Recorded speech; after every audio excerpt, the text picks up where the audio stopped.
So today, I will be talking about different online resources you can use when preparing for your class. My name is Abigail, B. Capitin-Principe, and I hope I'd be able to share some useful information to everyone here.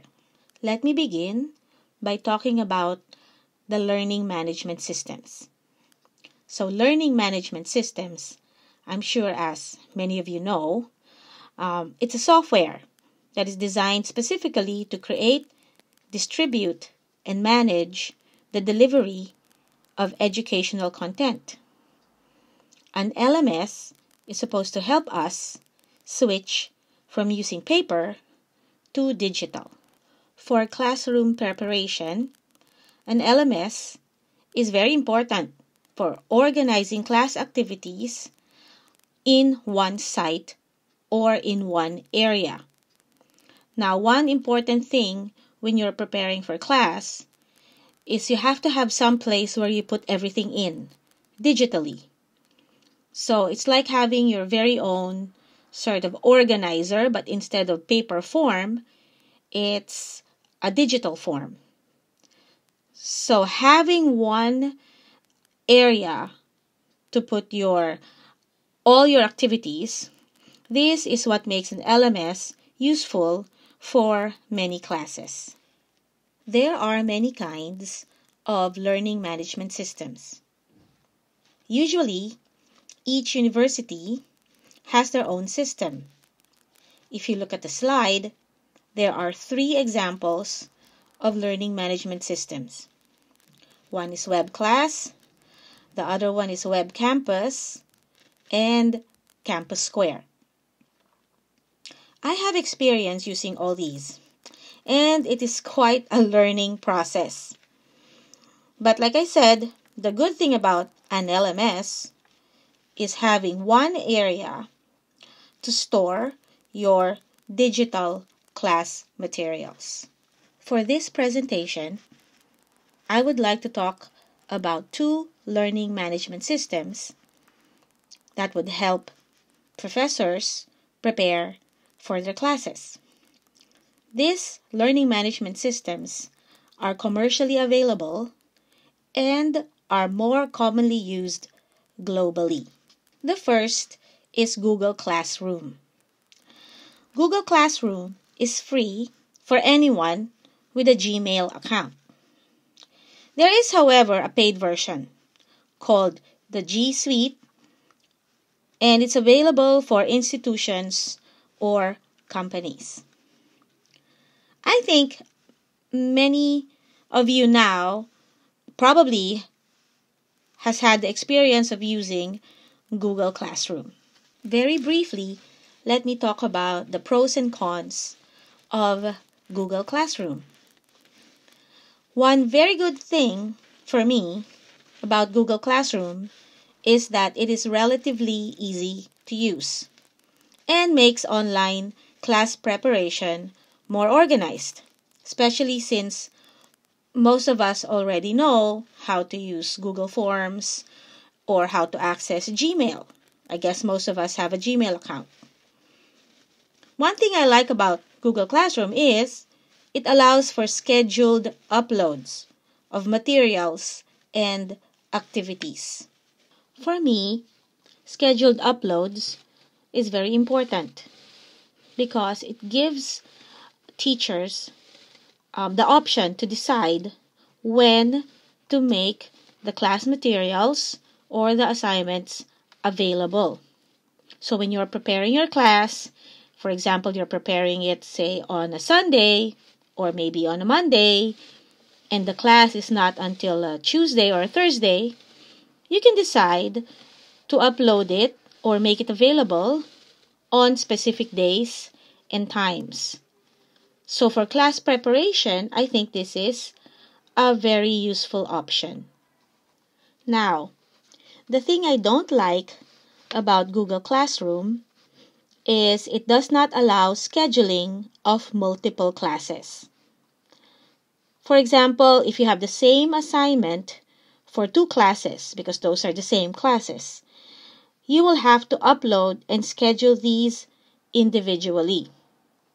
So instead of like having a batch setup where you schedule all the assignments for all the classes at once, for Google Classroom, you have to schedule them individually. It's not such a bad deal. Although I think having the option of batch scheduling or scheduling them at the same time, it's useful. It's not entirely a deal breaker. So it's a con, but it's not a very bad con. Who knows?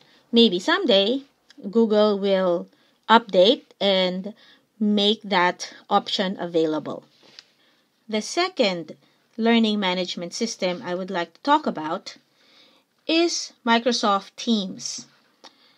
I'm sure some of you have had experience using Microsoft Teams as well.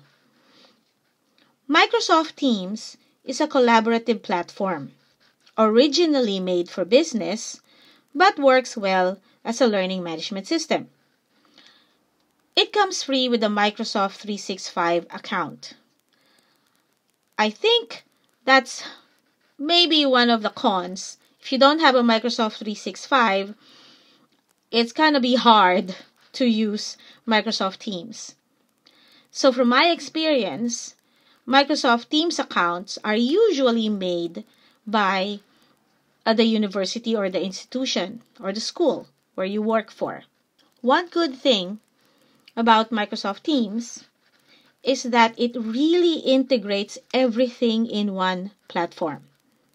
You can make your class materials, you can create the assignments, upload videos, share links, make quizzes, and grade students all in one area. When you're preparing for your classes, that kind of full integration is really quite helpful. Now for the con. The thing that is a bit daunting about Microsoft Teams is it takes a bit more time to learn. It often has too many similar looking tools to add to the confusion. Because of all the options available on Microsoft Teams, some of the options look very similar, do the same things, and so it's kind of hard to pick which one to learn first. And there are so many things to learn. For example, OneNote and Notebook. If you know Microsoft Teams, some professors use either OneNote or Notebook. They look very similar. Incidentally, I do not use either of those because everything else for me in Microsoft Teams works fine without the need for OneNote or Notebook. So that's the problem with Microsoft Teams. There's just too much of stuff you can use, and you don't really have to use everything. So you have to learn to pick and choose. Now I'd like to talk about other online resources that teachers can use. Class Timetable is a free app that color codes classes into an easy-to-see calendar. So I kind of like my calendars to be very colorful. So that's why I like using this app. So if you have a lot of classes to organize, color coding on your tablet or your mobile phone would sometimes really help. Another app that I often use is Quizlet. I was using Quizlet even before the pandemic hit. It's an app that encourages vocabulary learning. It works on the website, so you can use it even without downloading the app. Now this is useful because within Quizlet, there are many pre-made vocabulary lists. So it might help you if you find a list there that matches what you want to teach for the class for that day. Also, when you make a list on Quizlet, you can use it in other classes or in other semesters. So it stays there unless you erase it or something. So it makes preparation time a little bit easier by giving you a lot of resources with which you can use to teach vocabulary. Now, the last two resources I am going to talk about are my two favorites. So the first is Flipgrid. Flipgrid is a video recording platform that is easy to set up and use. It is very useful for educators who like to make short videos for students. Flipgrid makes recording, editing, and uploading a lot simpler than the more commonly used video editing software. Flipgrid is very common in the United States for elementary schools. So they're very serious about protecting the privacy of students. So that's another thing that I like about Flipgrid. And students seem to like using Flipgrid. Flipgrid is helpful when preparing for classes, because when you set up your Flipgrid to use for your classes, you can divide your classes into groups, and within those groups are specific topics. So you can all do this at the beginning of the semester, and you can edit it anytime, and you can upload it based on the schedule that you want. So, like I said, with both Google Classroom and Microsoft Teams, Flipgrid allows for scheduled uploads. So it helps you to manage your time when you know that you can schedule the upload and you don't have to upload it on that day, and you can have enough time to prepare for it before you upload instructions for your students. And in the same way, you also have control over who sees your students' videos. There's an option on Flipgrid that allows only the teacher to see the videos. It's called video moderation. So you have a lot of control. Once the videos are uploaded, you can look at it, evaluate it, and then you can decide whether or not you will show the other students the videos. Now, if your activity requires that everybody sees everybody else's videos, you can also do that. So there's a lot of things you can do with Flipgrid. It's very useful for speaking classes. Now, the last and probably my most favorite resource is called Bitmoji. It's an app that you can use to create a little cartoon version of yourself. So you may have noticed that in my slides, I have this little cartoon. And it's supposed to represent me. Bitmojis are fun to use and adds a little more personality in preparing online classes. It's an app that lets you create an avatar or a cartoon that represents yourself. Now, the thing about Bitmoji, for you to be able to use it, you will have to use a Chrome extension. It's not as complicated as it sounds. When you use your browser, you'd have to use Chrome, and then you can download the Bitmoji app onto your Chrome, and it'll tell you how to download the extension. And you can use Bitmojis with Word or PowerPoint, like here, like in my presentation. I used a lot of Bitmojis. And it kind of helps the students identify your classes and identify your lessons immediately. So it's sort of like a little fun cartoon you can do with your students. And to sum up the presentation, there are many online resources out there to help us prepare for our classes.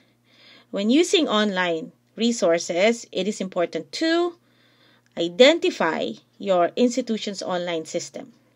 Even though if it's complicated or everything is in Japanese, and if you're not a Japanese speaker or a reader, it's still advisable to put in that extra time to try and learn your institution's online learning management system. Another thing to do is to identify whether or not you will be using a mainstream LMS, and then spend some time learning the basics. By mainstream LMS, I mean something like Google Classroom or MS Teams. And I'm sure all teachers know this. Try to find ways of making your prep time a little bit fun. For instance, using game-like apps like Quizlet, or adding cartoon interfaces like Bitmoji. Thank you for your time, and I hope I was able to share some useful information. My information is up there. You can email me, follow my Instagram. I'm Nagoya Camera on Instagram. Or you can follow me at my Facebook, Be My Friend. Look for ABIEPRINCIPE. That's Abby Principe on Facebook. Thank you for your time.